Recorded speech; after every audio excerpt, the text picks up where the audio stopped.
সকালের নাস্তা দিয়েই শুরু করলাম। প্রতিদিন সকালে রুটি খাওয়া হয়, মাঝে মাঝে আমরা ভর্তা ভাতও খাই, তবে আজকে সকালে রুটি করলাম কারণ কালকে রাতের একটু মাংসের তরকারি আছে। তো মাংসের ঝোল, আলু, মাংস দিয়ে রুটি খেতে কিন্তু বেশ ভালো লাগে, সেজন্য সকালে উঠে রুটি বানালাম। প্রথমে একটা রুটি আমি তেল দিয়ে ভেজে নিয়েছি, আব্দুল্লাহকে দিব। আব্দুল্লাহ তেল দিয়ে রুটি ভাজা খেতে পছন্দ করে, সেজন্য প্রথমে একটা ভেজে নিয়ে ওকে খেতে দিয়েছি। এখন এই তো আমি খেতে বসেছি আর আব্দুল্লাহর বাবার জন্য রেখে দিয়েছি, পরে এসে খেয়ে নিবে। তো আমি খাচ্ছি, খাওয়া দাওয়া শেষ করে তো অন্যান্য যা কাজ থাকে সব কাজগুলো করে নিব। তারপর দুপুরের জন্য রান্না করতে হবে।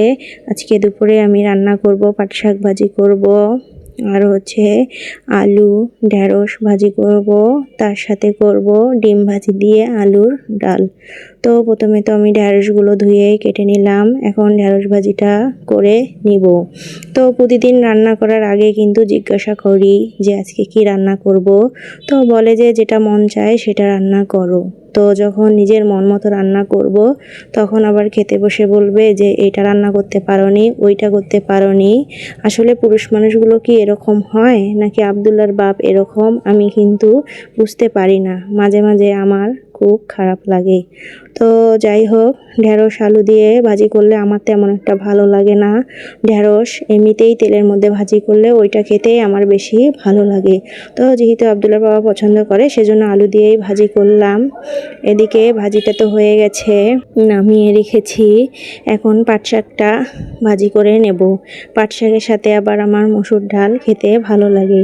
তো আজকে আর মসুর ডাল করব না, কারণ মসুর ডাল কালকে খেয়েছি, সেজন্য আজকে আমি আলু ডাল করব।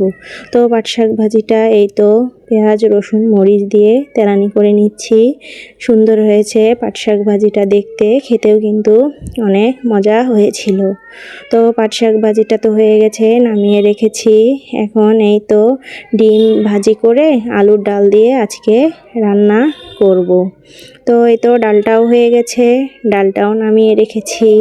তো রান্না বান্না তো হয়ে গেল। বৃষ্টির দিনে শুধু ক্ষুধা লাগে, মানে হচ্ছে বৃষ্টির দিনে কাজকর্ম তেমন একটা থাকে না, বসে থাকাই হয় বেশিরভাগ সময়।